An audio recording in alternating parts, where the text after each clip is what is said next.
Hello, আসসালামু আলাইকুম। আমার নাম হইছে মিম। আর আমি দাদির কাছে মানুষ হইছে। আমার বাবা একটা বিয়ে শাদী করছে। করার পরে আমার সৎ মা আসে না, আমার নিজের মা আমাদের ফেলে রেখে চলে গেছে। আমার দাদি মানুষ করছে। তারপরে আমার বাবাও আমার সৎ মারে নিয়ে তাদের বাসায় চলে গেছে, খোঁজ খবর নেয় না। আমার আম্মু খোঁজ খবর নেয় না। এইভাবেই ছিলাম। পরে দাদি মানুষের বাসায় কাজ করে মানুষ করছে। করার পরে হইছে যে একটা ছেলে দেখে বিয়ে শাদী দিছিল।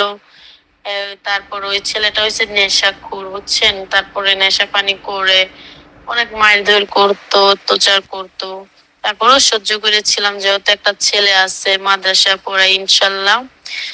তো তার জন্য ওইসবটা সহ্য করেছিলাম। তারপরে দেখা যায় যে আমার হাজবেন্ড ছিল, ওইটা কি করছে, আবার একটা মেয়ের সাথে রিলেশন করে বিয়ে শাদী করছে।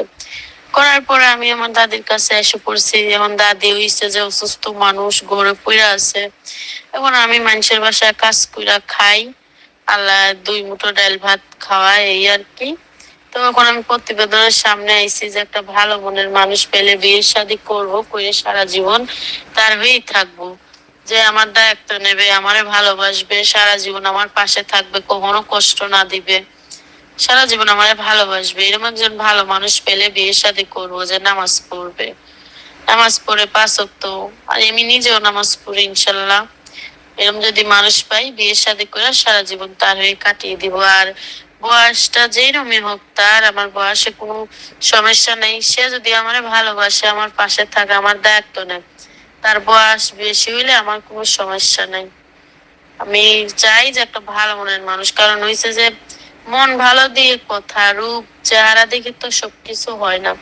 যদি মন ভালো হয় তাহলে সেখানে থাকে শান্তি, তার সাথে সংসার করে শান্তি। আর যদি মন না ভালো হইলো, খালি দেখতেই সুন্দর হইলো, বয়স অল্প হইলো।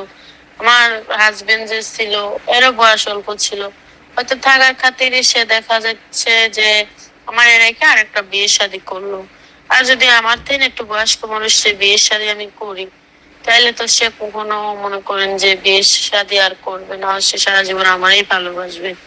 আমি এরকমই একজন ভালো মানুষ চাই। আর দর্শক ভাইদের উদ্দেশ্য একটা কথাই, যে ভাইয়া মা বোন সবার আসছে, যারাই আমার ফোন দিবেন, যদি আমারে ভালোবাসেন বা আমার দায়িত্ব সত্যি নেন বা আমার বিয়ের সাথে করতে চান, এরকম কোনো যদি থাকে তাইলেই ফোন দিয়ে। না, আর যদি কোনো অন্য খারাপ কিছু বলার থাকে বা অন্য কিছু, তাইলে দয়া করে ফোন দিন না। মা বোন সবার আছে ভাইয়া, বুঝছেন।